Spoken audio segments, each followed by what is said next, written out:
ଝାରସୁଗୁଡ଼ା ଜିଲ୍ଲା ବନବାହାଲ ଅଞ୍ଚଳରେ ବିଦ୍ୟୁତ କାମରେ ନିୟୋଜିତ ଥିବା ବିଦ୍ୟୁତ ବିଭାଗର କାର୍ଯ୍ୟରତ ଶ୍ରମିକ ଜଗଦୀଶ ପ୍ରଧାନଙ୍କର ରବିବାର ଡ୍ୟୁଟି ସମୟରେ ବିଦ୍ୟୁତ ଆଘାତ ଲାଗି ମୃତ୍ୟୁ ଘଟିଥିବାର ସୂଚନା ମିଳିଛି।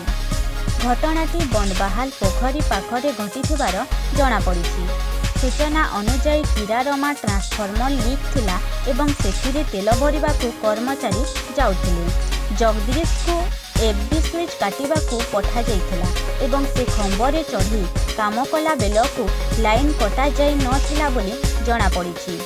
ଏହା 11 କେବି ଲାଇନ୍ ହୋଇଥିବାରୁ ବିଦ୍ୟୁତ ସଂସ୍ପର୍ଶରେ ଆସି ସେ ତଳେ ପଡ଼ିଯାଇଥିଲେ ଏବଂ ବିଭାଗୀୟ କର୍ମଚାରୀମାନେ ତାଙ୍କୁ TRL ହସ୍ପିଟାଲକୁ ନେଇଥିଲେ ଏବଂ ସେଠାରେ ଡାକ୍ତର ତାଙ୍କୁ ମୃତ ଘୋଷଣା କରିଥିଲା।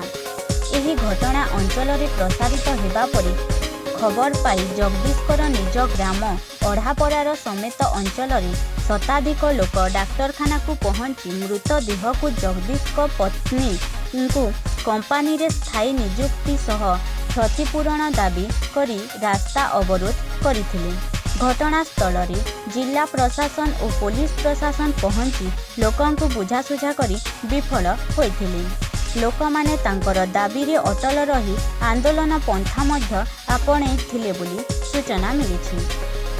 ଫଳରେ ବେଲପାହାଡ଼ ପୋଲିସ 20ରୁ ଉର୍ଦ୍ଧ୍ୱ ଲୋକଙ୍କୁ ଘଟଣାସ୍ଥଳରୁ ଉଠାଇ ନେଇଥିଲେ ଏବଂ ସୂଚନା ଅନୁଯାୟୀ ବିଭାଗୀୟ ଅଧିକାରୀଙ୍କର ପକ୍ଷରୁ ମୃତ ପରିବାରକୁ 32 ଲକ୍ଷ ଓ ତାଙ୍କର ପତ୍ନୀଙ୍କୁ ଅସ୍ଥାୟୀ ଚାକିରି ଦେବା ପାଇଁ ପ୍ରତିଶ୍ରୁତି ଦେଇଥିଲେ। ଘଟଣାସ୍ଥଳରେ ଉତ୍ତେଜନା ପ୍ରକାଶ ପାଇଥିବାରୁ ଅଧିକ ପୋଲିସ ମୁତୟନ ହୋଇଛନ୍ତି ବୋଲି ସୂଚନା ମିଳିଛି। ରବୀନ୍ଦ୍ର ସାହୁଙ୍କ ରିପୋର୍ଟ, ପ୍ରଜାକୋଟ।